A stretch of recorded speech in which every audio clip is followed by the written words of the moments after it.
We're going to be talking about 25 website traffic methods exposed, and these are going to be 25 proven methods to get targeted traffic to your website. This is going to be a two-part series, so this first session is going to cover traffic methods 1 through 10, and these are not in any particular order. These are basically just an overview of 10 different proven traffic methods that you can use to get traffic to your website, to build your leads, to drive sales, whatever your goal is online, make affiliate income. These methods will apply for any kind of website. Website traffic and your business. Without website traffic, your online business simply will not survive. It's an essential part of your business. You need people coming into your quote unquote store, so to speak. It's just like an offline business. They need foot traffic. You need web traffic. You need browsers on your website. Whether it's your blog, you're trying to build leads up, whatever the case is, your business needs web traffic.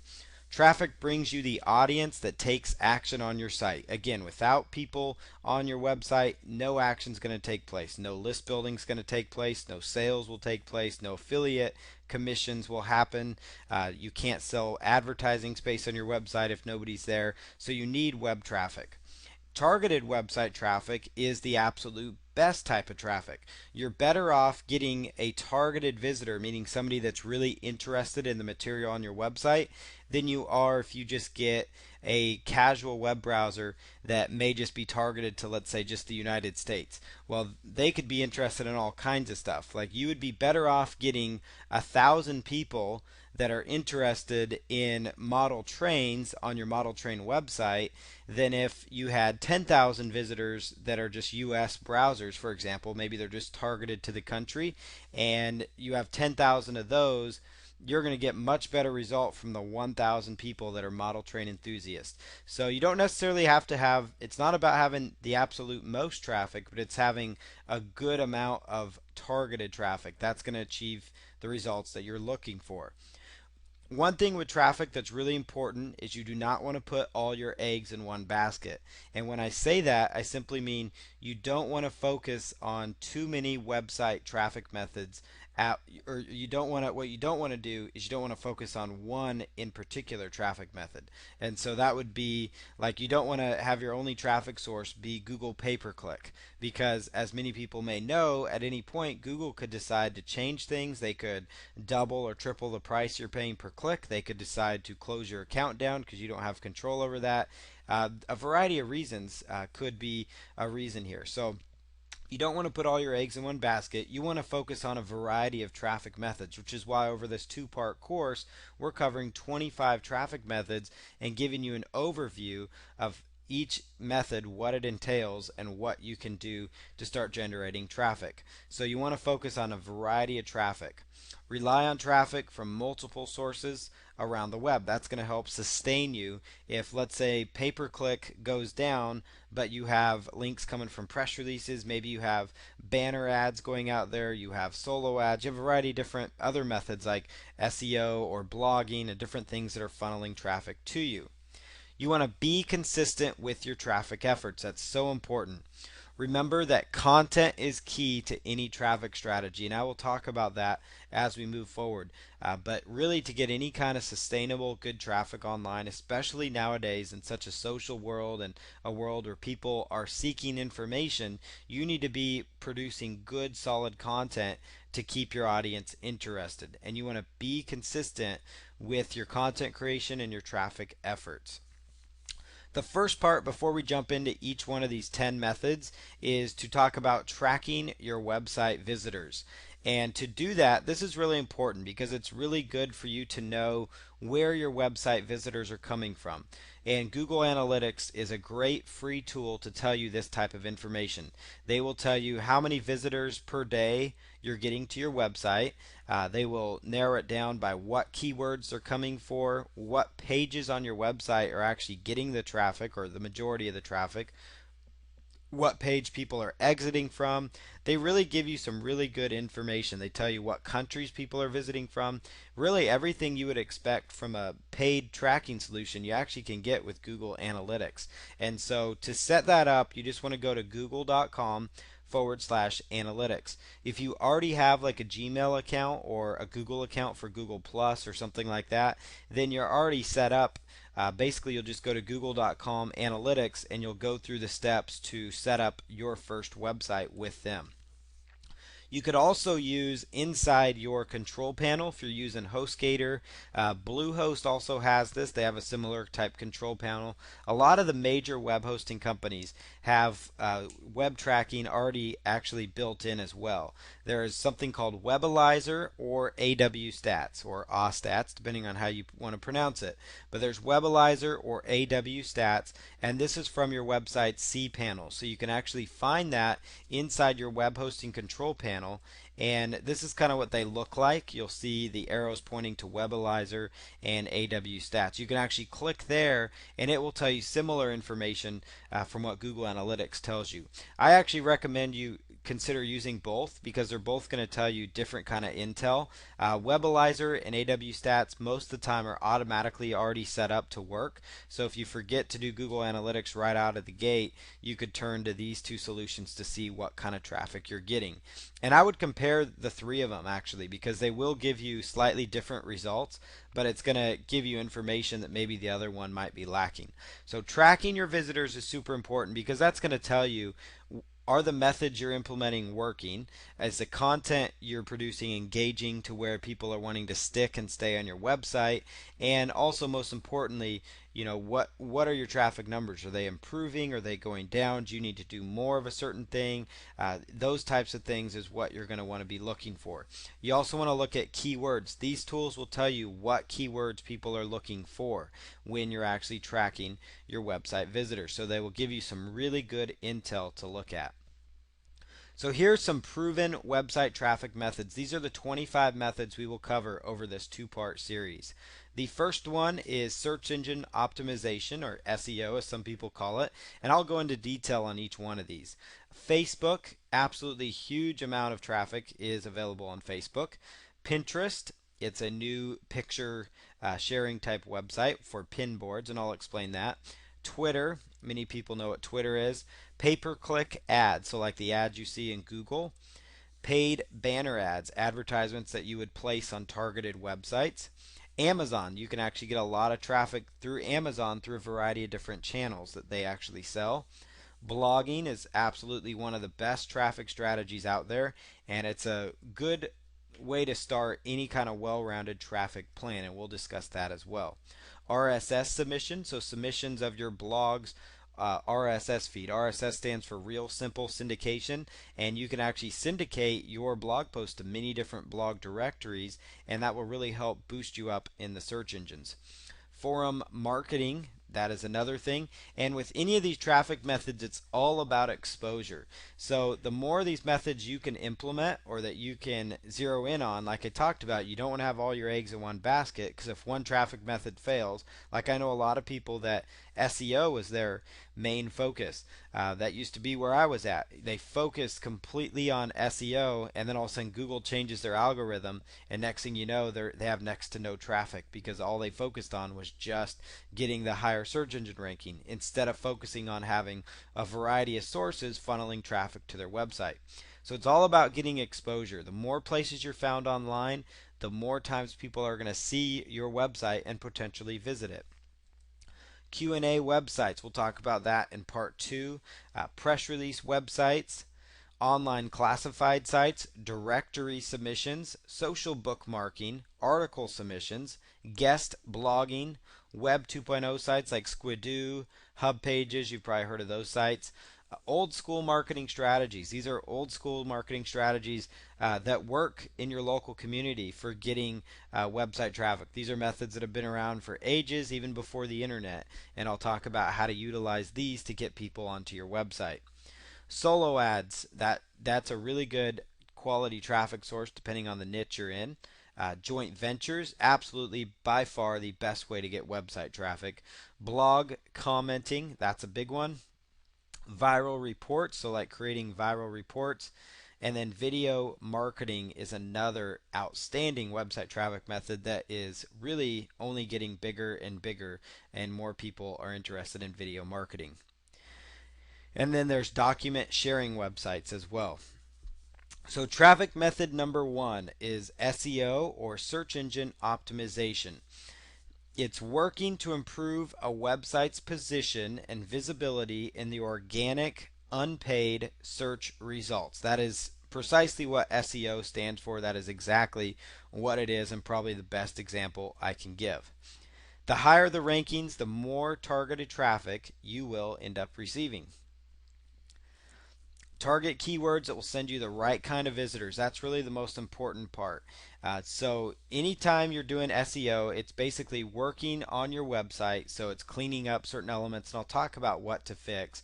The goal here is to improve where your website is positioned. If it's on page 5 of Google, you're not going to get a lot of visitors. So your goal is to get to page 1 and 2 if you can. You want to improve it as much as possible, your position, because that's going to give you more overall exposure for targeted keywords. And a single website can actually be found in the search results for hundreds of different keywords. It's entirely possible, which is why it's so important.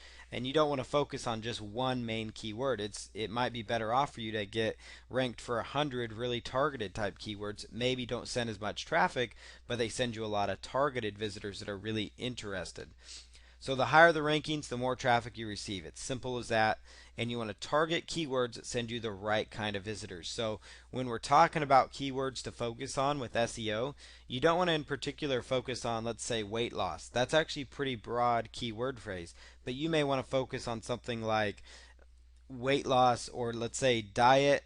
In the weight loss niche, you could have dieting, and you could have inside the dieting market, you could have something like the fruit salad diet or something like that. You get the idea. There's the Atkins diet, that was a big deal. Atkins diet tips.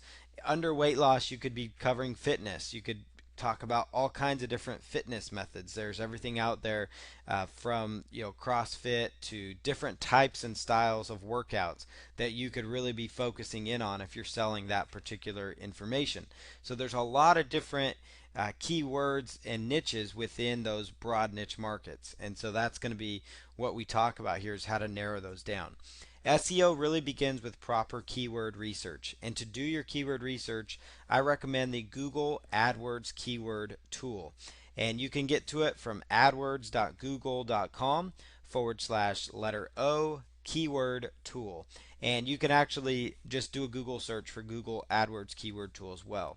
The SEO Book Keyword Tool. SEO Book is actually a really good website to really get a lot of really good SEO intel, and it's a really good website that lays out the basics of SEO, and it's been around a long time. The guy Aaron Wall that's created it is just an outstanding authority on SEO, and he keeps you up to date on the latest changes.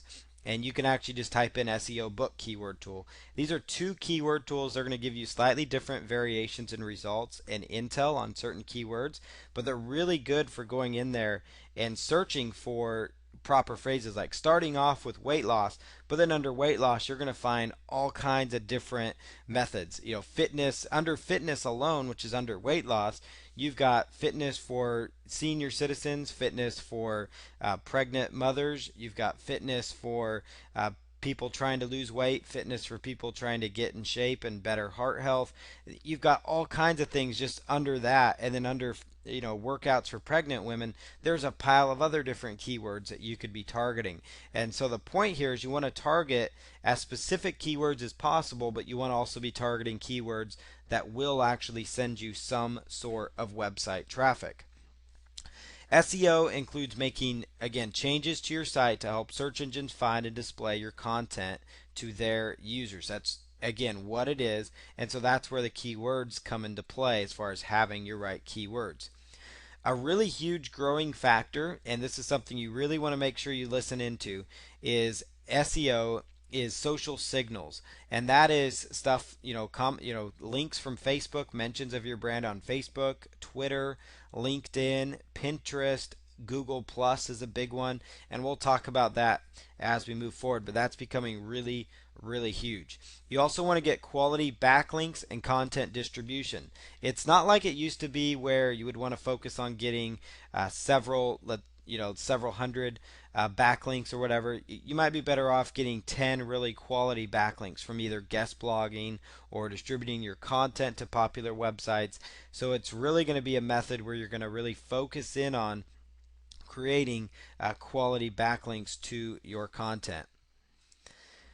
So the first part of SEO is start with on-page SEO. This involves changing the HTML coding, which is the title tags and meta description. That's really where you're going to want to focus your efforts and attention on. This is how content is worded and displayed. So that's your title tag. You can see here in this example below here, you'll notice in Google, I typed in the phrase dog training collars. And one of the websites that came up was this website you see from PetSmart, this page from PetSmart. And you'll notice in my tabbed browsing here, in the top right corner, right where that arrow is pointing, that is actually where the title tag displays. So if you're looking at your website right now and you are looking in your website's browser, you would actually see inside your web browser, you should see at the very top there a set of keywords, or at least the first part of your keywords that you're targeting. And it should go from left to right. Just like you read, that's how the search engines read, and that's how they put weight on certain types of content. So dog training collar is the first thing that they are actually seeing right there in the search engines. So that's really a really key part of SEO is make sure your keywords are in the title tag. How your content is worded and displayed is also important as far as, are you using your keywords in your copy? Are you overusing it? That's a bad thing. So you don't want to overuse your keywords. Like I tell people, is make your content make sense. If it makes sense to you, at the end of the day, that's going to make sense to your website visitors. And that's essentially what Google's looking for. They want relevant content that looks good and that is something that people are going to want to read. The structure of your content and interlinking. So when you're on your website, how your content is linked together. Are you linking off to additional resources and posts within your site? That's really important because that actually lets Google see that you have other important content pieces. So let's say you're doing a blog post or a write-up about travel tips, 25 hot destinations for travel or something like that. You're doing a really nice article that's going to get shared and a lot of attention. And right below that, you might have three other recommended articles, or within that article you may link to another article of finding the perfect piece of luggage, and that might link to an article where you talk about finding the perfect piece of luggage for what type of travel, international, going to the beach, those types of things. Maybe that will give you some ways where you can kind of interlink your content, because that is really, really important. On page changes, the first thing you want to do is change your title tags. So when you're doing any kind of on-page SEO, which is kind of what we're looking at here, you want to make sure you change your title tags. Your target keywords should appear in the title tag, as we talked about. Target keywords should be in the title tag. So just like this example below where the arrow's pointing to dog training collars, that's what you want to see in your web browser. If it's not there, you need to make sure you adjust that. This is probably, it is essentially the most important on-page SEO factor, because when you're doing any kind of Google searches, the blue underlined part that you see in Google search results is the actual title tag. It's actually pulled from the title tag. You want to create unique title tags for each page of content. You don't want to target the same keywords all throughout your website. Your title tag should be unique to that page, and it could even be a couple of keywords that are targeted. Like you could have dog training collars and dog tracking collars or something like that. Could be a keyword for one particular page. But what you really want to do is have a very unique, focused title tag for each page of content. So it should correlate perfectly with each one of your different pages of content. You want to have no more than 70 characters and keep your site branding for the very end. So you want to tell the search engines right off the bat, left to right, your most important keywords, which in this case would be dog training collars, and then at the end you could do dash your website name. So keep your website branding at the end. So you don't want to go your website name, then dog training collars. You want to go your keyword first, then your website brand name if you want to go that direction. You'll notice here in the search results, all the arrows that I've got pointing here, every single one of those arrows is going to a title tag. Those are all the title tags in those particular pages. So you can see here and really study this page the importance of title tags. This was after I did a search for dog training collars. And each one of those blue underlined text is the actual dog or is the actual title tag. And so that's where Google pulls it. That's why that is the most important part of search engine optimization. And you really want to make sure you have that in place, because that can mean you're missing out on a lot of website traffic if you're not telling the search engines what exact keywords you're focusing in on. You'll see here how to edit your title tags, and I'm going to focus more attention on this just because it is such an important part of search engine optimization.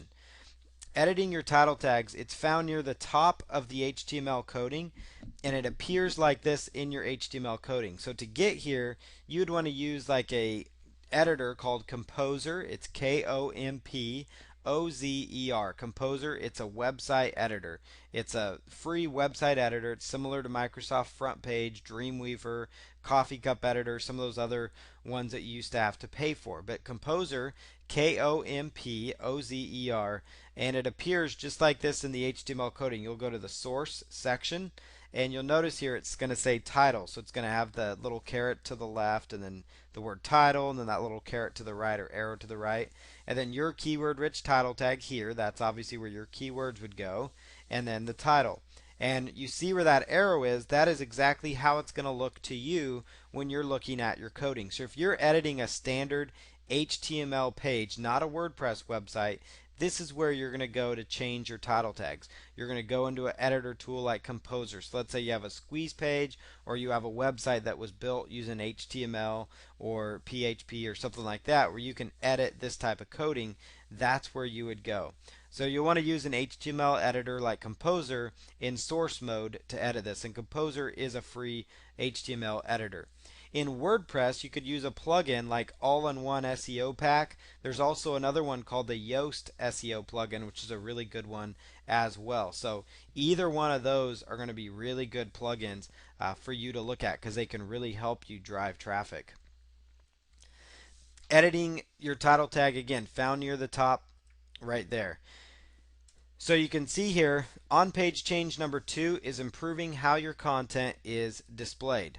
So to do this, you want to use proper header tags, and these would be things like H1, H2, and H3. So those are not viruses, those are actual header tags. Those are actually how search engines browse through and look at this stuff. You'll notice how your content is displayed here. The very top of the page is a header tag, small business loans.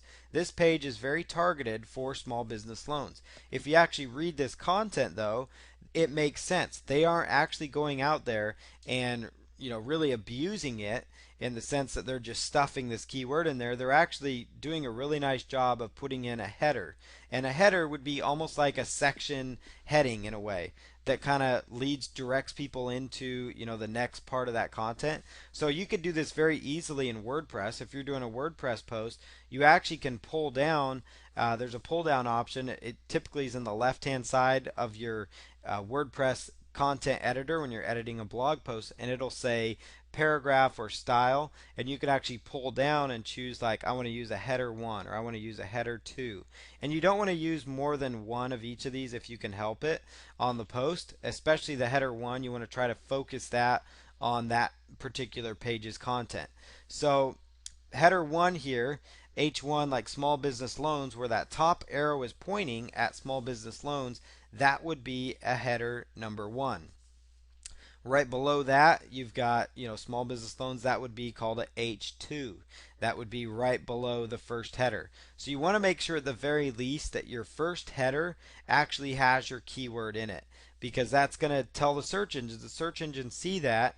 that, okay, this page is about small business loans because they see it in the title tag, they see it in the header, and then they see it in the content, thirdly. And that really is what they kind of use to see, okay, this page is relevant to this.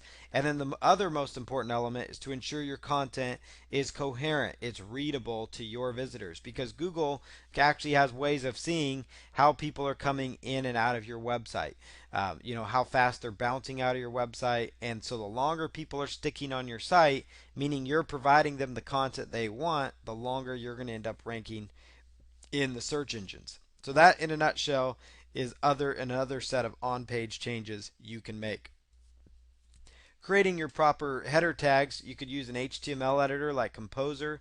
Select your text style. It'll say like heading 1, heading 2, and heading 3. Composer is really good about doing that as you create your content. Again, make sure you're incorporating your keywords into the header tags. And in WordPress, you can create header tags similar to Composer like I talked about. Under the paragraph dropdown, choose your heading style and make sure it actually is set for your keywords. Your website's content. When you're writing your content, you do not want to overuse your keywords. Try to use your main keyword phrase in the opening and closing paragraph, and then use it where it makes sense throughout the rest of your copy. So you don't want to like purposely say, oh, I need to stuff my keyword here. If it doesn't flow, don't use it. But if it makes sense, apply it in there.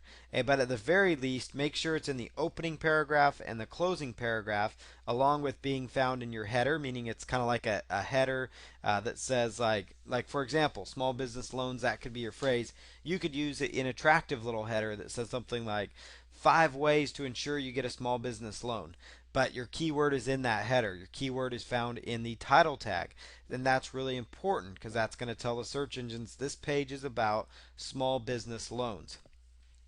Write for humans and you will see a much better stick rate and you're going to end up getting much more traffic. A big mistake people made in the past with SEO was they were trying to write for the robots, and that caused them a whole lot of problems, is in that they weren't getting rankings. They were not getting ranked properly. It just was not working out for them. And so you want to make sure you write for humans and you will see a much better sticking rate. Focus on quality content. That's really, really important. And this is the type of content that you would want to find on a website. You know the types of websites you browse. You know which kind of content you read. So you want to have really quality content. If that means intermixing videos like that you've pulled in from YouTube, that's fine too. If that means linking out to different sources, then that's good too. That's really a good way to create content. It's come up with, a list of top 10 travel destinations, top 5 ways to ensure you get a small business loan. Those types of things people really, really want. 25 website traffic methods, for example. Those are things people want. They're interested in. It's going to draw their attention in, and they're going to take a look at what you have to offer. On page change number 3 is internal linking, and I just refer to that as getting your content found. Set up a sitemap which contains all the links to your internal pages on one page, or at least that links to a category that may link off to another set of your pages. But you want to make sure Google has a way of easily finding all your content at once. Generally, sitemaps aren't going to be used by casual website browsers, but some people will. But Google's really Google, Yahoo, Bing, the major search engines. You want them to find that because you want them to be able to easily find all your content. And that's a nice thing about using a WordPress site is there's plugins that create your sitemap, and they do a really good job with the RSS, or Real Simple Syndication, of actually already having that built in, so it kind of helps let search engines know when your content is brand new. If you're using WordPress, you could use the Google XML Sitemaps plugin. That's a really good way to ensure your content gets found rather quickly. Use text-based links when linking internally to your pages. So that means you don't want to use links that have JavaScript or are hidden behind Flash. You want to try to avoid using image links. So you don't want to put like an image that says click here. You want to actually write the word click here. It used to be in the past that when you would link to different internal pages, you would want to try to use the keywords that link to that page, but that's kind of lost its luster because a lot of people spam that. And so simple things like, click here and discover how to do this, that's fine too. Interlinking your keyword if it makes sense there, that's okay too. You just don't want to over abuse that kind of strategy. Don't link through, again, JavaScript links, images, Flash, those types of things. Need to be text based links, meaning it's just a text like you're seeing on the screen, but that would be a link to your page. WordPress sites, again, have an RSS feed, which is just another huge plus. So that really helps get your content found and helps you get that exposure. On page change number 4 is improve your site's page speed. That's another thing that really will help enhance your overall search engine optimization efforts. Check the page speed of your homepage using Google's Page Speed Insights tool. These are the types of tools, these are the things that if you hire anybody to do search engine optimization on your website, they're going to follow at the very least these first 4 steps to really get an idea. So this is kind of giving you a leg up, so you're not having to shell out $500 to $1,000 to get an SEO analysis. You can run a search excuse me. On the page speed, you can run a search for Google's Page Speed Insights tool, and that will actually tell you where your site could improve. Like maybe you have too many images that are loading, and that tool will really give you some insight as to where you need to improve things. Other important SEO considerations is you really want to incorporate social sharing buttons on your site. I told you that social signals are becoming a huge factor in where websites rank and how they rank. You want to include at the very least Google Plus, Facebook, and Twitter buttons. You can actually use something, it's called the Add This sharing tool. You can actually create Google Plus, Facebook, and Twitter pages and then link to those from your website using a tool called the Add This, which creates all your little social sharing buttons, including like your LinkedIn page if you want to have that out there as well. And that's really important. And then you also want to make sure you're using the social sharing options as well. The Dig plugin, it's Digg, Dig, and it works really well as far as on each one of your blog posts, it will actually have an option where people could share it through Twitter, Facebook, Google Plus. Those things are really important because as people share those things, those are called social signals. Those are kind of like what backlinking used to be back in the day of search engine optimization. They're becoming really, really important. You want to keep your content updated and fresh, keep it new, keep new content coming. If that means hiring somebody to do blogging for you, then that's what it's going to take. That's what you need to do. When creating your content, focus on quality over quantity. So you don't necessarily, when I say keep your content updated, you don't need to have a new post a day. If it's 1 or 2 blog posts a week and they're really high quality blog posts, that's great. That's going to be just fine. That's going to be okay for you. You're going to get a lot of traffic that way. Create content that would encourage shares from other people. You want to create those like top 10 articles that I was talking about.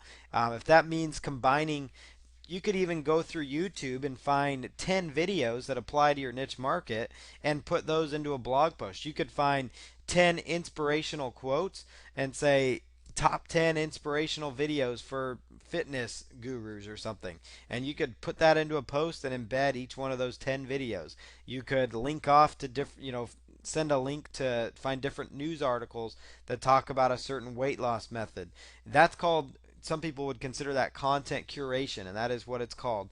And that's where you're basically taking bits and pieces of information, top 25 shoes, top 5 video games of all time, and you could link off to articles that argue those things. I mean, you get the idea. Whatever your niche is, you can really find content that you could do. Top 10 articles, how to articles do really well, how to do certain methods and things. Case study articles do well, get a lot of attention. You want to create content that fits your niche audience. That's the most important element. Incorporate pictures, videos, and external links to other sources.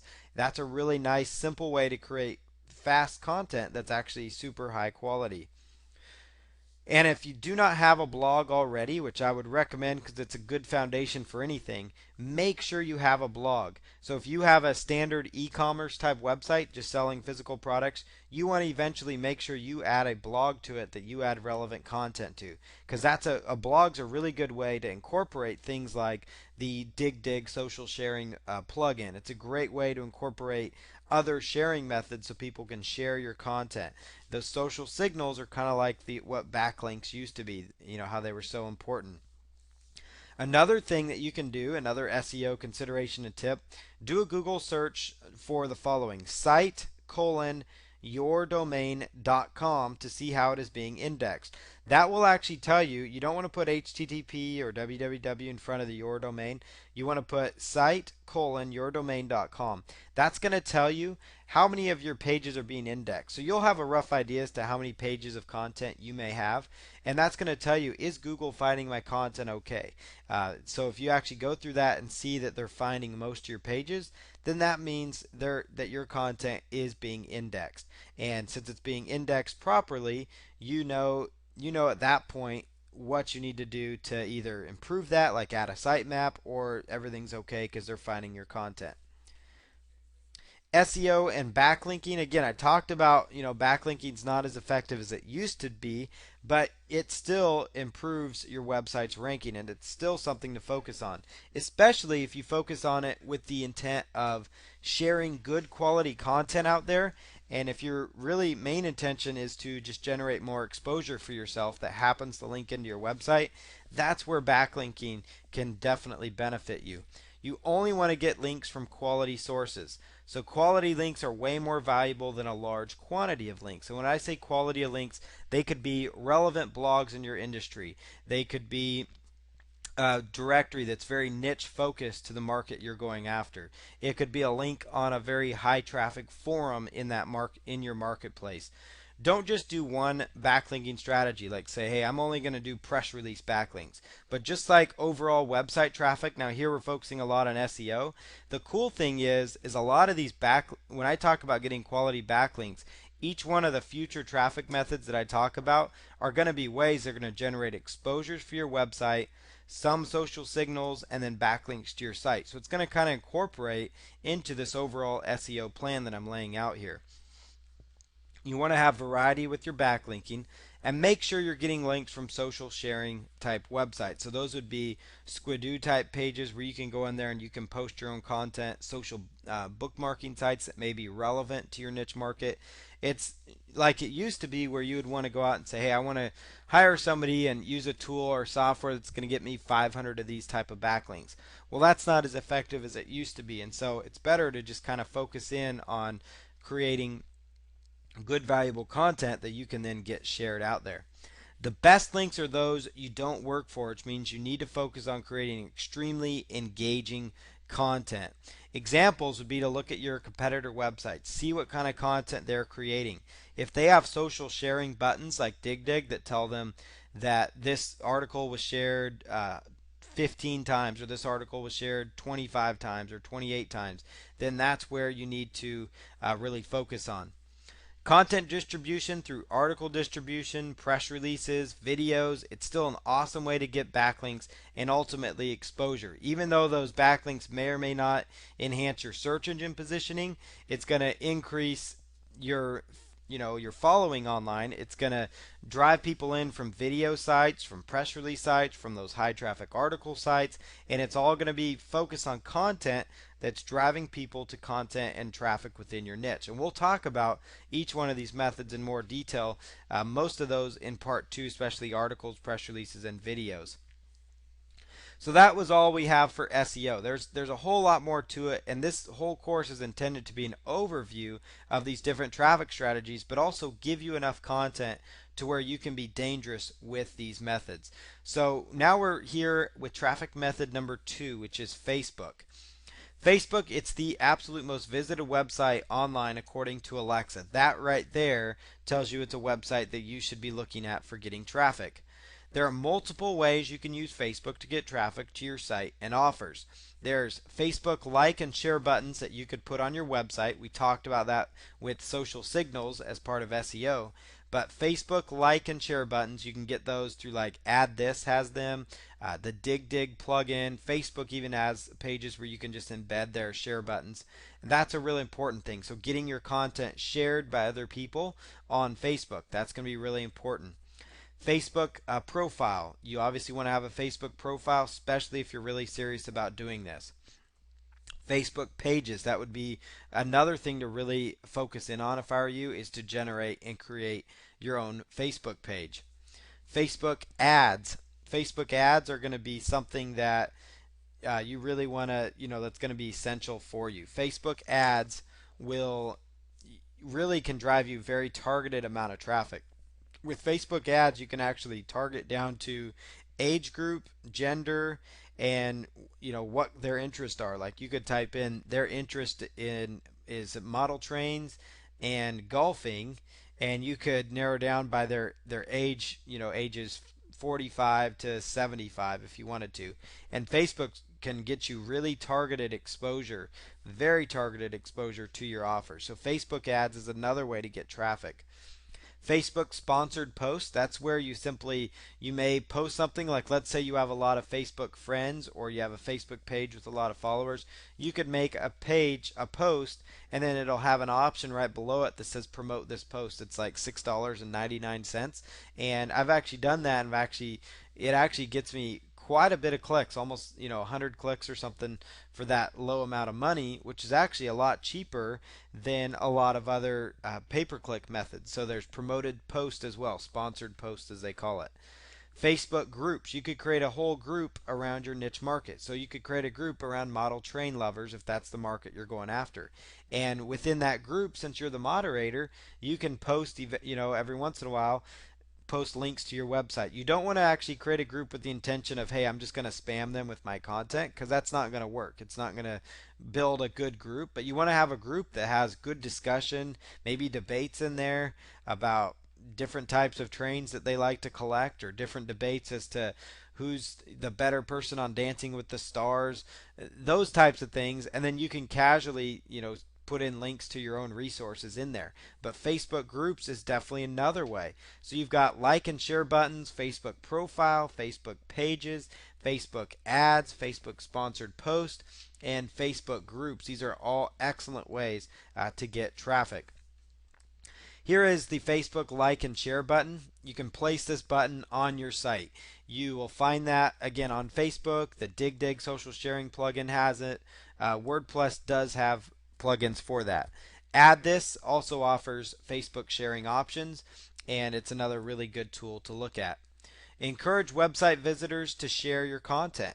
Encourage them at the end of each post. Hey, if you like this post, make sure you share it. Or, I'm going to hold a contest that anybody that shares this, you're going to be entered in for a $50 Amazon gift card. I mean, whatever the case is, encourage them to visit. Now, you don't want to be buying people off for sharing your stuff, but you could do a contest, that they're entered into a contest for sharing this. Or you could do just basically create good content. If you have good content, people are going to be more apt to share it with their friends. Facebook profiles, you can share your blog posts on your profile to your friends, and most of the time you might have joint venture partners. I do a lot of joint venture marketing through my Facebook profile. I find people in that market and I friend them. On your profile, include your main website or where you work. Friend people in your industry. These could be potential JV partners even that you are finding. Actively friend people in your marketplace. Be actively seeking people that you know or that you know of or that have products, and you'll be surprised how many may friend you. Facebook pages. You can go to facebook.com/pages/create, and you can create a Facebook page about your brand or your website, and just kind of create a page that describes what you have to offer. Local businesses, this is great for company, brand or product, public figure, or cause. They give you several different options to create them. Promote your page on your site, and you could also promote it in Facebook ads for relatively cheap. You could really actually grow your Facebook page following with Facebook ads by sending targeted Facebook ads to a targeted demographic and group of people. Include a link to your site, give updates, overview of your services or what you offer. Those are all things you could do on your Facebook page. Connect with your audience. You could run contests, different contests of different things. So if you comment here, I will enter you into a contest. If you do this, then you'll be entered into a contest. Or you could even run promotions like our Facebook page and get 15% off, or take this in to the pizza shop today and get 10% off your order.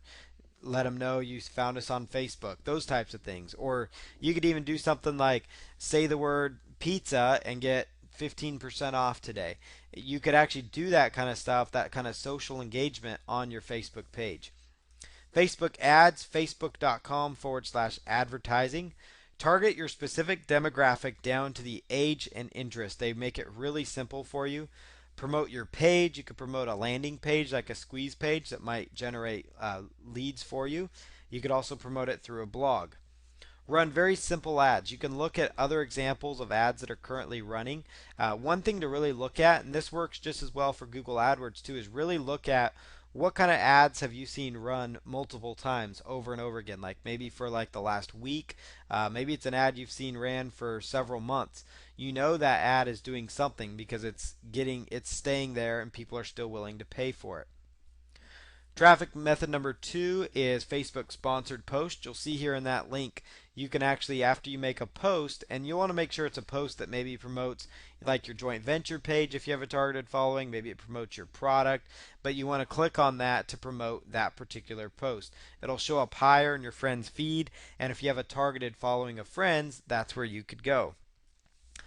Facebook groups. You can go to facebook.com/about/groups. You could create a group to bring people together around your niche market. For example, people interested in real estate investing, improving their putting, getting more search engine traffic, being a better parent, healthy eating group.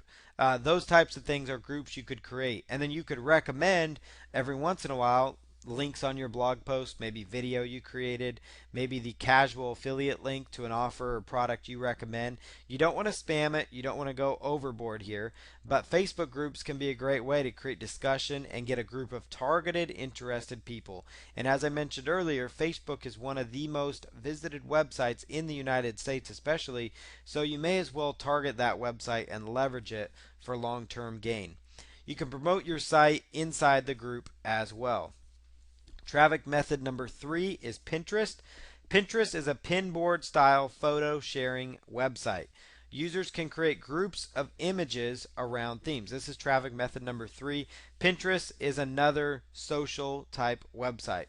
If you have a website with a lot of pictures, I didn't mention this in social signals, but I will now. If you have a website with a lot of pictures, you'll want to try to also include the Pinterest sharing option as well, because that may really enhance your traffic.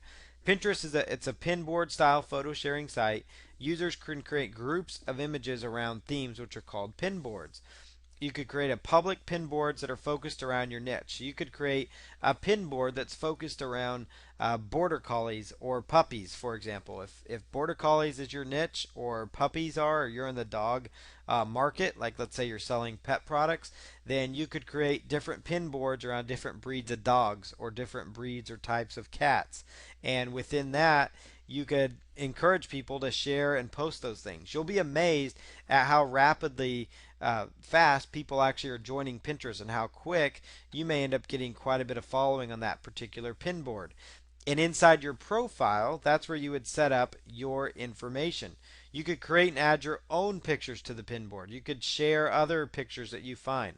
On any images you create, you may want to consider including your website link at the bottom, maybe in a smaller right hand corner of it, maybe right near the bottom. That way, if it gets shared around Pinterest, for example, you're getting website traffic from that because people see your website there. You could also consider content-rich infographics. You've probably seen those. Those are the big graphics that actually have a lot of information on them. They may talk about top 10 ways to lose weight, and inside that you could give statistics of different weight loss methods, or top 5 cardiovascular workouts. And you can almost do like a blog post but in a graphic. And you can just Google how to create infographics, and there's quite a few really good tutorials out there. You want to try to use images on all your blog posts because if people are on your website and they end up liking the content, they could share your content, your article piece on Pinterest. Because when they share it, it shares it with your direct link. And Pinterest, again, is another high authority website. So creating pin boards around your theme and your niche, those are all good ways. Be as creative and unique as possible to stand out, especially if you're creating your own images. But at the very least, create pin boards that are focused around your market, that bring in the type of people you're interested in. And believe me, you'll find it. Pinterest is a huge website. You could type in fitness for pregnant women on Pinterest and you'll find all kinds of workouts, or you could even do workouts for pregnant women. And you could combine a bunch of different pictures in there and you could start seeing a following of people that are interested in that topic. And a few of those images you could link off to your website where maybe you have a list of other workouts for pregnant women. Or at the very least, you could also focus in on your profile. Make sure when you set up your profile that you include your website link, because with your pictures they'll actually have your little icon that shows, hey, this was shared by John Smith. If they click on that, look at your profile, they'll see your website. So it's another way to get that. So make sure you're including your website link on your Pinterest profile. And here's an example of what it looks like. You'll see this one here, fun border collie puppies. You'll see here where I'm pointing at, Pinterest does a really good job of actually bringing in search engine optimization elements into their website. So you can see from this example here that I'm got an arrow pointing fun dash border dash collie dash puppies. They do a really good job there. You notice it in the title tag, and then you're also going to notice right here there's just 2 pictures on this board, but it's got 302 followers. And that was just from just posting something up there for fun, just to see what would happen. And there's just 2 pins. I just have 2 pictures, but I have 302 followers. And you'll notice here the website that I shared these from, they're actually the ones that end up getting the traffic if you clicked on it here.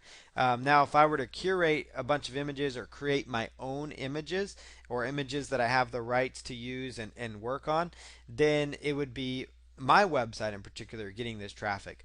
But you can see here, there's my profile. If they click on it, they're going to go to my website too, and the website could be about around pets. You know, they might come across it. But 302 followers for that one little Pinterest board. Traffic method number 4, Twitter. Twitter is one of the most popular social media sites online. We all know that. Many people have heard of it. Twitter is a microblogging platform that allows for 140 characters. So it's 140 characters. It's not like Facebook where you can post a longer post, or Pinterest where it's about pictures, but it's just a short, succinct way to get a message out there. You can get traffic by adding a Twitter button to your website. So that's another thing you can do. Just like with Facebook, you can have a Twitter sharing button, or say tweet this post, those types of things. AddThis.com is a great suite of social sharing tools. So you can include the sharing buttons that you could post on your website. If you are using WordPress, you could use a plugin like the Dig plugin to include your Twitter followers. Twitter is really important. Twitter, you want to increase your Twitter followers, and you can get Twitter shares or tweets of your post. And that's actually the element that Google considers a social signal. For each time somebody shares your post, that is considered a social signal. And so with Twitter, you want to have as many of those as possible. So that's why you want to include things like the Dig plugin, the Add This social sharing tools. You want to also include a link to your website or your company's Twitter profile or your own Twitter profile. And make sure you're setting up your own profile for you or your company, or both. Have one for your company and have one for you, depending on how you do it. Follow like-minded people in your niche. You can go to Twitter and you can go out there and you can find the go-to experts in your market and start following those people that follow them.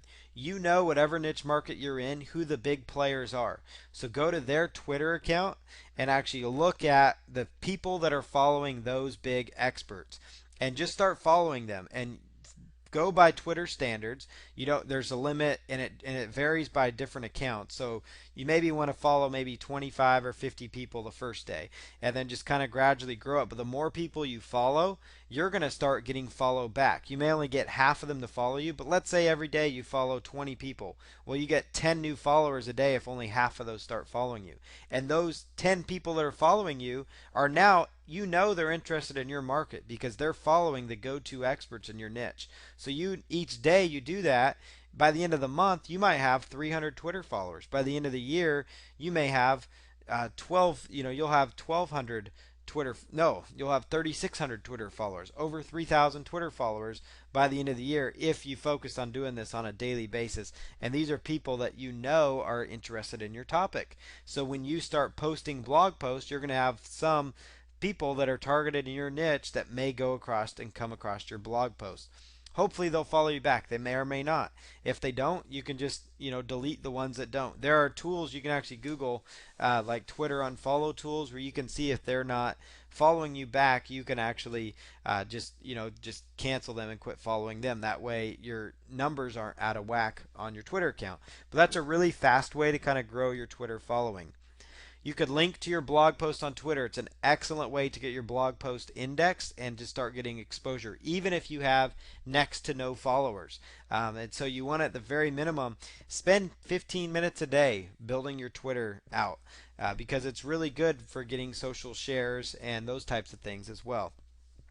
Give new information and share industry specific content. It doesn't always have to be your blog post. Just give industry specific news and content, launch updates, interesting products, interesting articles. Those types of things are going to get people interested in what you have to offer. Interact with people that follow you. Look at what they're talking about and then write them back and say, hey, I agree with you here. Interact, start the conversation. That's going to really help you build up your Twitter following and your Twitter exposure. This is what Twitter looks like. This is what Google's Twitter account looks like. So this is what Twitter looks like. You can share articles, share content. You'll see here they've got 6 million followers, but that's Google. And so you could have 1,000, 2,000 followers. You start with 500. You're going to start somewhere. So start following people in your market and get out there and start using Twitter. Traffic method number 5, pay-per-click ads, or PPC ads as they're referred to sometimes. PPC ads or pay-per-click ads can be a reliable traffic source. In fact, it's probably one of your most reliable traffic sources because you can almost know when you're going to get traffic, and you can shut it off as well. So it's a very good traffic source in that sense. You can test offers out with it. It's a really good source. AdWords.google.com, that's where you would go. And then if you want to get on Bing and Yahoo, which I highly recommend, you may as well use them all, bingads.microsoft.com. Or you can just Google the phrase Google AdWords, or you could Google Bing Ads and you'll come across it. You pay for each click to your website. So each time someone visits your site, you pay for it, whether it's 10 cents or $4 a click. You really want to make sure you know your numbers because some niche markets can be a lot more than other markets. And that's where it comes into play, again, about targeting really targeted and focused keywords. It can be the fastest way to get any kind of targeted web traffic that you control. If you have a new offer up there and you want to start getting traffic, paid advertising is probably the best way to go. Facebook, when I talked about Facebook ads earlier, they have Facebook pay-per-click ads. So you can almost kind of lump that in here with this traffic method. But you've got Google AdWords, Bing ads, and Yahoo ads. You've got Facebook ads, which are considered pay-per-click ads. And again, it's very fast, the fastest way to get any kind of targeted traffic that you control. You bid what you're willing to pay on certain keyword phrases. And so you want to make sure the keywords you're bidding on are phrases that are going to drive you the actual kind of traffic that you are interested in. It's important to have a budget and a plan in price because you can blow through your budget very, very quickly. So make sure you have a plan in place. What are your business goals? Is it to get leads, sales, affiliate commissions, build up your Facebook page following, those types of things? What are your goals? What are your expected conversion rates? You need to know these numbers when you're running pay-per-click ads. what is the average value of each sale or lead? Is it $1 a lead? Is it, each lead, because they stay on your list for a long time, worth $50 a year to you? Some people it is. Is it worth $12 a year? Maybe it's $1 per lead per month type thing. So is it worth $12? So let's say they're worth $12 a lead for you, and you're spending, let's say, $4 to get that one lead, then you're going to profit $8. It's going to be worth it to you. So you got to know these numbers, or else it's not going to be profitable for you. How much are you making on a commission? Are you making $25 per sale when you sell this product, but it's costing you $28 to get that one sale? Well, that's not a good return on your investment. But let's say you're making $25 commission and you're only spending $10 to make that 25, you're profiting 15 every time you run that ad. So you may as well keep it going. So you got to know your numbers, you got to know your goals to make pay-per-click work effectively for you. But it is a phenomenal way, like I said, to get any kind of targeted traffic in a fast amount of time. SEO takes time. Social media is going to take time. Facebook and Twitter, those are all going to take time. Facebook ads, all the stuff that we've mentioned previously is going to take time to get you traffic, but pay-per-click ads are really effective. Look at other ads as examples when creating your ads. Geo-target your ads to only places that are relevant. So if your ad is only good for English-speaking people, then you maybe only want to target like Canada, the United States, Australia, and a few other English speaking countries. If your offer is only good for US only, like your local business, then just target the United States only. If it's good only in Europe, then just target Europe. Don't target other unneeded sources, because that's going to just lead to over expense, and you're spending more money. Consider using ad extensions like site links. They offer site link ads, which means you could link off to internal content pieces on your site. Know your market and schedule ads when they are going to convert. A lot of times people will know, like between Monday through Friday, I'm going to get the best results. And on the weekends, I don't really get that many people. So I'm going to shut my ads off on the weekend. So know those types of things as well. Now, if you're in a market like the work from home business type market, those people, they could be up all the time. So you could just run your ads all day long.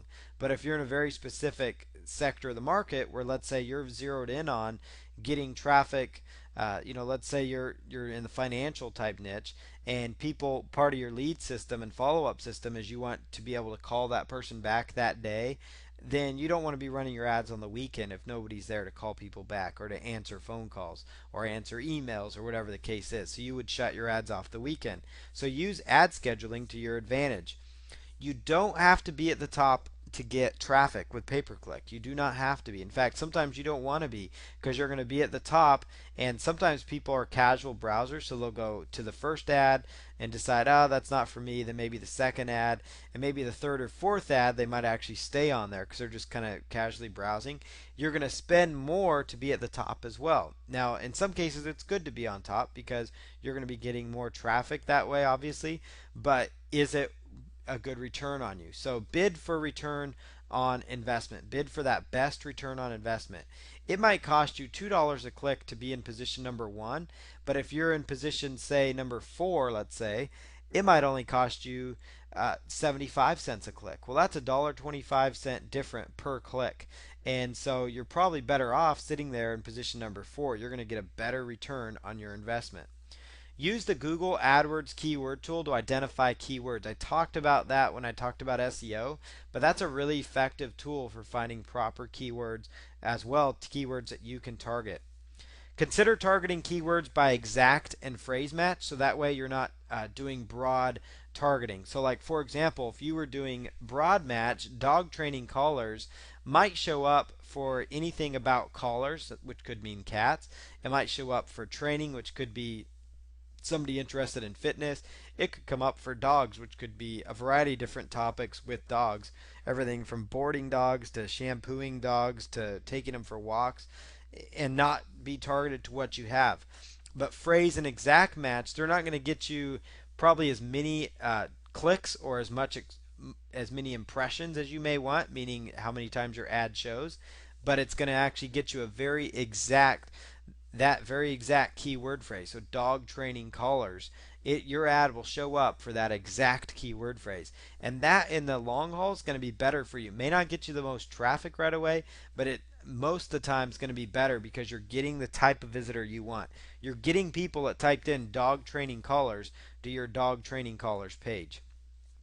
You've got phrase match, which is where you put your keyword in quotes when you're actually inputting your keyword.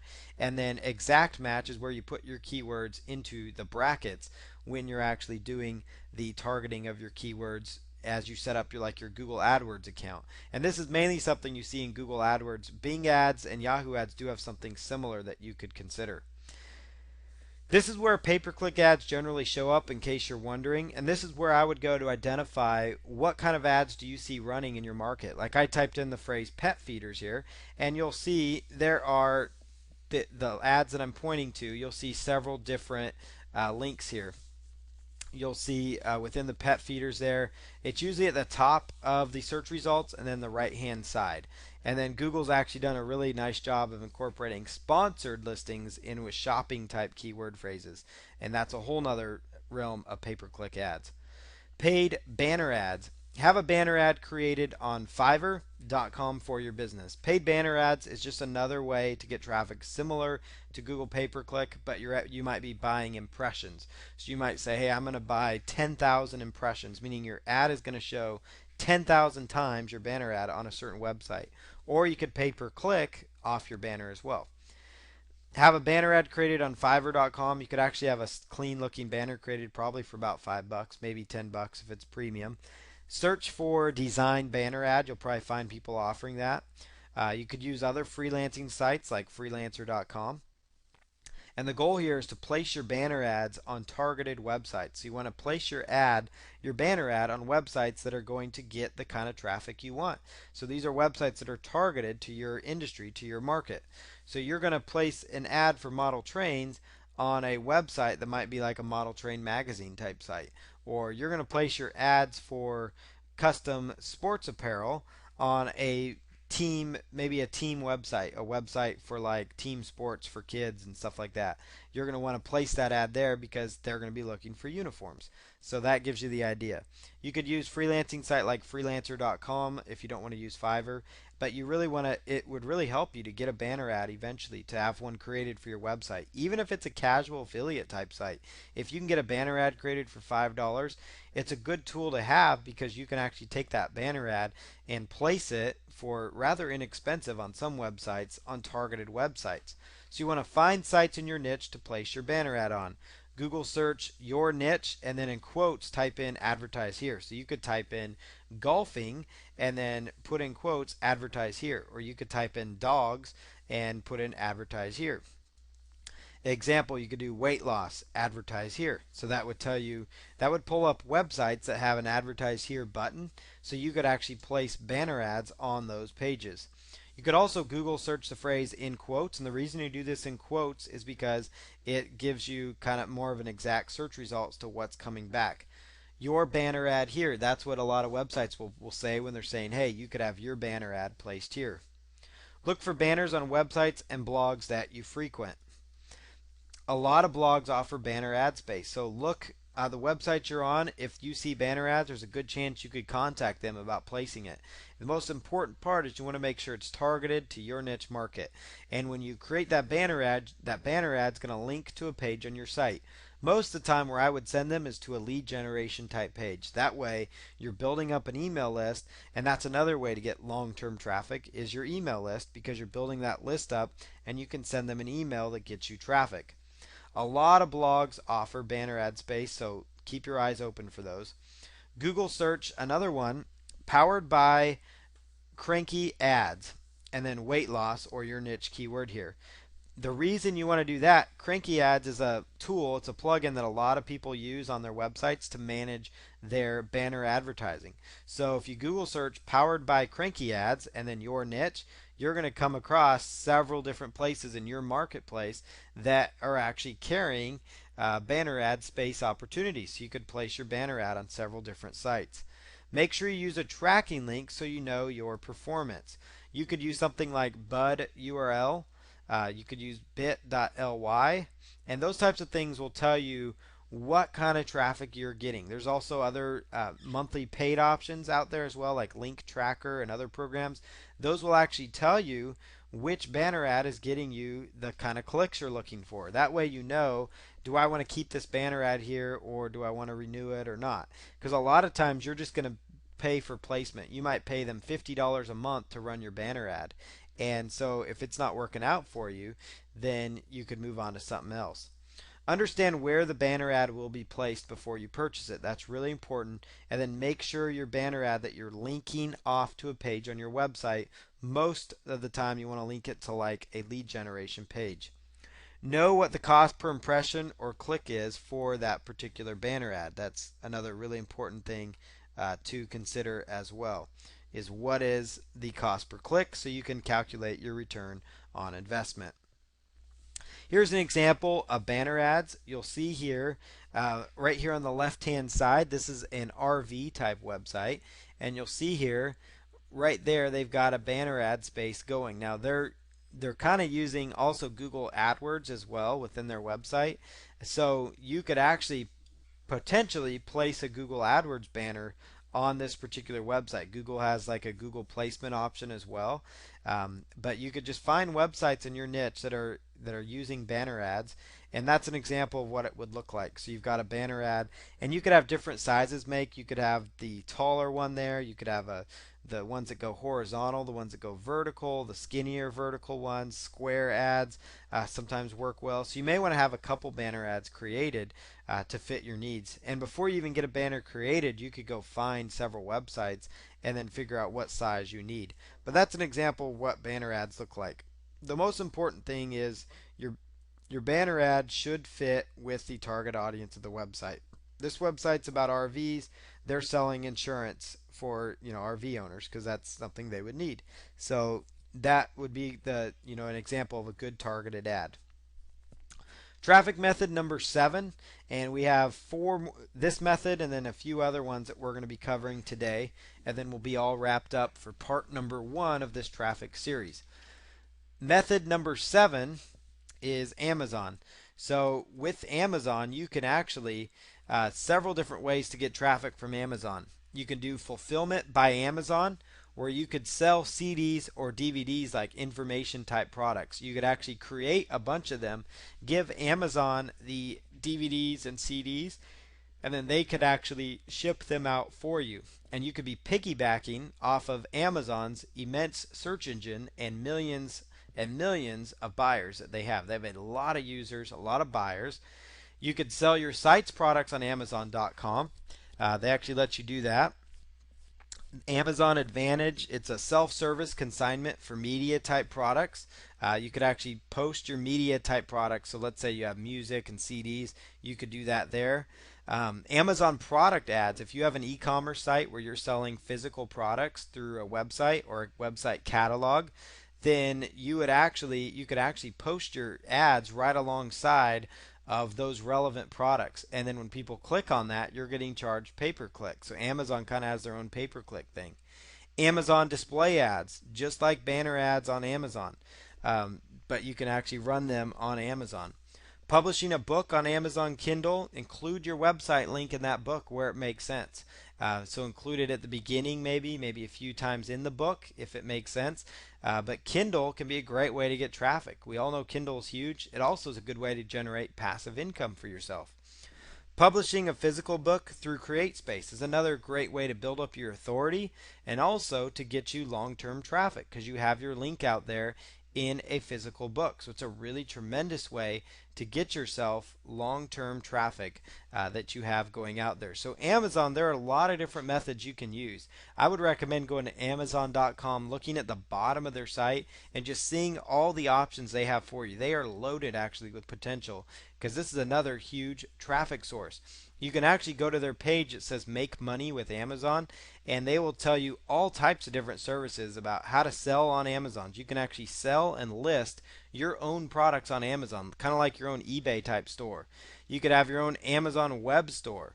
Fulfillment by Amazon. Amazon payments, you could use them for payment. Advertise with product ads or display ads. publishing with Kindle and CreateSpace. There are just so many possibilities with Amazon that you can use to earn money and also, most importantly, get traffic and exposure from targeted sources. So look at Amazon display ads, Amazon product ads, fulfillment by Amazon, sell your own products on Amazon, your web store, Amazon Advantage, just lots of possibilities to take a look at. So go to Amazon.com, look at the bottom, and take a look at their Make Money tab and see how you can leverage any one of these traffic methods for your own business. Blogging, traffic method number 8. Blogging is one of the best ways to get consistent web traffic. WordPress is absolutely the best blogging platform out there on the market. You could use the social media plugins like DigDig or Add This. I've been really harping on that mainly because it's so important to SEO. So if you're doing any kind of blogging, make sure you use those social sharing options because that is essentially what search engines want. They want to see people socially engaged on your websites. They want to see website visitors that share your content. That's going to be really important. You can use the Yoast SEO or all-in-one SEO pack plugin. That will actually do all the SEO things needed for your blog that were mentioned in traffic method number 1. Create a consistent content creation schedule. It doesn't have to be daily. It could be once or twice a week. And it doesn't have to be on the same day. You could just set a goal though of each week I want to have 2 blog posts. I want to have one blog post that's kind of like a curated type content piece. I want to have another one that's like a how-to article. Whatever the case is, create a consistent content creation schedule. Consistency is key to being an effective blogger. Quality posts are better than a large quantity of posts. You're much better off having 10 really good posts as opposed to 100 posts that are like 250, 300 words that have thin content on them. Search engines don't appreciate that. They will appreciate the 10 high quality, higher word articles than they will the large quantity of posts. Consider when you're doing your content, create lists, top 10 places to travel, top 5 golf courses in the country, top 8 ballparks to visit, top 25 theme parks in the country, top 6 water parks. Create list, content curation. Content creation works really well because you could link off, you could find relevant sources. You could just come up with the topic that you want to write about and then find that content online and then write your own little info on it, your own little ideas or your input around that subject matter, and then link off to that article post. Embed videos and images. Find videos on Flickr. Find other pictures that you have a right to use. Use videos from YouTube. You don't even have to create the videos. If the video does a good job of explaining what you're trying to explain in your blog post or does a good job of helping people in your niche market, then by all means embed that video and use it. Create content that your niche wants. Your niche wants and desires certain types of content. So create the content that they are desperate for and that they are interested in. Create a community and open up commenting. So you could use like the Disqus, DISQUS, commenting plugin to kind of help create that community, or you could just use the standard commenting feature that's involved with your blog platform, which I would recommend is WordPress. If you're not blogging on WordPress, you're really setting yourself up for a world of hurt later on. Create a community and open up commenting within that community. And that way, that's going to be more social engagement, which search engines will see, and it's going to get people to stick on your website. You'll see all the major blogs and websites, they have a lot of content. They have a nice community being built around that content. Use a plugin like the spam-free WordPress plugin or Kismet for spam. That will actually make your blog efforts that much easier. It's also going to prevent a lot of comment spam, which may close down your website or make it hard to open. And it's also going to free you up because you're not spending all this time deleting these. Those posts do a really good job of just deleting those kind of spammy comments that come through. Share all your new posts on social media channels with your followers. So share it on Twitter, share it on Facebook, share it on Google+. That's probably the most important one to really share it on because Google really puts a lot of weight on that one. Here's an example of a nice looking blog. This is a blog about weight loss that this person has generated. You can see here she's got lots of good content. She's monetized it with advertisements. She's got good categories, but most importantly, look at the top right corner. She's got her Facebook, Twitter, and Pinterest up there. Especially for like weight loss type stuff, Pinterest does really well because people like to see before and after type pictures. But you can see at the very least she's got her Facebook, her Twitter, and her Pinterest. So she's using social signals. She's got her Facebook page like button in the right hand corner there. And so that's the kind of thing you want to do with your blog. And you can use, as far as a theme goes, there's a variety of really good free WordPress themes that you can find. You can just Google free premium WordPress theme to come across those ones. Traffic method number 9. This goes right in hand with blogging. If you're doing any kind of blogging, especially if you have a blog, RSS stands for Real Simple Syndication. It's a fast way to distribute updates to your website across the web. It also provides a great way to get quality backlinks from social relevant websites. And you can submit to RSS feed directories and RSS search engines. You can actually search for blog directories or RSS feed directories, and you can find them. They're sometimes referred to, like I said, as blog directories. To find them, run a Google search for RSS blog directories, and the way you get traffic is you actually submit your RSS feed, which most of the time when you're using WordPress, almost all the time, it is going to be yourblogdomain.com, so yourdomain.com or yourblog.com /feed, FEED, and that's going to be your RSS feed. That's what you're going to submit to these RSS feed directories that you come across. So do a Google search for RSS blog directories, RSS submission, those types of keywords to find them. The site toprankblog.com has a really good list of sites to submit to. So if you Google search RSS blog directories, you may find this site called toprankblog.com in there, and they have a really good list of RSS feed submission sites that you can go to save you a lot of time. And you can just go there. It's a really easy process. You could probably submit to a whole pile of them within an hour, maybe 2 hours. Once you're done, the nice thing about it, every time you do a new blog post, it automatically updates on all these different websites that you've linked to. So every time you do a new blog post, it automatically goes out there. So the followers and people on these websites see you updated it. It tells the search engine that you updated it, and that really helps you drive a nice amount of new traffic to each one of your blog posts. So use RSS submissions, especially if you're going to be utilizing blogging. This is an example of what a blog submission might look like. So you can see here by this example, you're putting in your country or state, your category, your blog title, which would be kind of like your main keyword or the focus on your blog, and then your URL. And then if you want to do a reciprocal link to them, some of them make you do it, some of them don't. I would generally avoid that. If they're going to make you do that, I would go on to another blog directory. But some of them just do it as an option. But at the very least, all you're putting in is where you're from, your category, your blog title, and your URL. And then some of them will even ask for your RSS feed URL, which in that case, that would actually be the RSS would be yourblogdomain.com /feed. So it's very simple because it's usually only 3 or 4 fields that you're filling out. And once you're done, you're done. And then every time you update your blog post, it's going to be generating a lot of exposure from these other websites. Traffic method number 10. This is the final traffic method we'll cover here in part number 1 of this 2-part traffic training course. Traffic method number 10 is all about forum marketing. It's getting traffic from forums, and that means getting involved. These are relevant forums. You want to find active forums in your niche market to be a part of. Google search things like weight loss forum or your niche forum. So things like, like weight loss or golfing forum to come across them. Fitness online forum or like your niche online forum. These are examples of what you would do. Where I put your niche, that would be the market you're trying to get traffic from. They should be the highest traffic forums in your niche market in order to get you the most results possible. Make sure they allow you to set up your link on a profile. If they don't allow you to set up your link on a profile, then more than likely it's not going to be the best use of your time because you're not going to get a huge amount of results from it.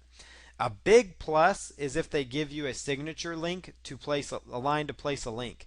That would be absolutely huge because then you could link to your blog within your niche market and you can go out there in this forum and start engaging with people. You get involved by asking questions, responding to people that have questions, getting involved in the discussions or the debates. You don't want to go right into a forum and just post your link out there. You absolutely do not want to do that. In fact, you very rarely, if ever, you almost never want to even include your link on there. That's really important. You do not even want to include your link in an actual forum post. You want to include it in a signature or on your profile if they allow it. That way people on their own time can come across it. But getting involved there is going to get you exposure. The more amounts of posts that you make, those are long-term links that are out there. Actually deliver real value to the discussions because people will notice. Get more views with quality content and occasionally by being controversial. So be controversial in that niche. You might have an opinion that's stronger than everybody else. That's going to actually draw a lot of interest and get a lot of people commenting and going back and forth. Don't spend all your times in the forums though. It's not the most effective traffic strategy, but it's another way to get exposure in your niche market. Use your time wisely. Maybe spend 30 minutes in there. It's very easy though to get in a forum and get sucked in for 2, 3, 4 hours, and next thing you know, you haven't really accomplished anything else. But maybe set a timer, 15 minutes a day, 20 minutes a day. I'm going to ask a few questions or I'm going to comment on a few questions. You do that every day, you do 2 or 3 posts a day and you have a signature link on there, then by the end of a month there, you've got 60 posts. By the end of a year, you have 700, 800 blog posts, or excuse me, forum posts that are out there with your signature link on it. That's a lot of backlinks, especially on a targeted traffic source. And that can send you a lot of traffic. So it's all about being consistent, but not wasting your time in there. Maybe set a goal, like I said, of 4 or 5 posts per weekday. Take the weekend off even. That's close to 100 posts per month and 1,200 by year end. And each one of those posts could have your signature link going back to your blog. And you don't want to, I wouldn't put like an affiliate link. I would send them back to your blog or even send them to your squeeze page or landing page. The more exposure you have on those forums, the better for you because you're getting a very high quality traffic, high traffic from a lot of different people. There are other forums that offer a buy, sell, trade section, so they're focused on actually buying, selling, and trading stuff, as they say. You can Google search the phrase, just like I have it here in quotes, buy, comma, sell, comma, trade, in quotes, forums, and then your niche market. So like buy, sell, trade forums for golf, buy, sell, trade forums for website, webmaster forums. These are typically found with webmaster forums. Internet marketing forums often even have a special offer section that you could get further traffic from by posting a certain offer in that niche market. Many of you have probably heard of the Warrior Forum and know how that goes. You can post offers that the community wants in these areas. So depending on what kind of niche you're in, the webmaster forums, they like to know about website traffic. So if you can teach people about website traffic, you could actually post in the buy, sell, trade section. Post in the classified section. A lot of forums, even other niches outside of online marketing and those types of markets, have a classified section that you could post on. This can be an excellent source of targeted traffic. Here's an example when looking at other forums too. This here is a a diet and weight loss community. What you want to look at here is the numbers. When you first go here, you want to look at what kind of comments or what kind of amounts of views these posts are getting. Here's a thread, for example, with 88,406 views. 88,406 views. That is a lot of eyeballs and a lot of targeted eyeballs, meaning they're interested in weight loss. And then you'll see just down here 10,398, 29,636.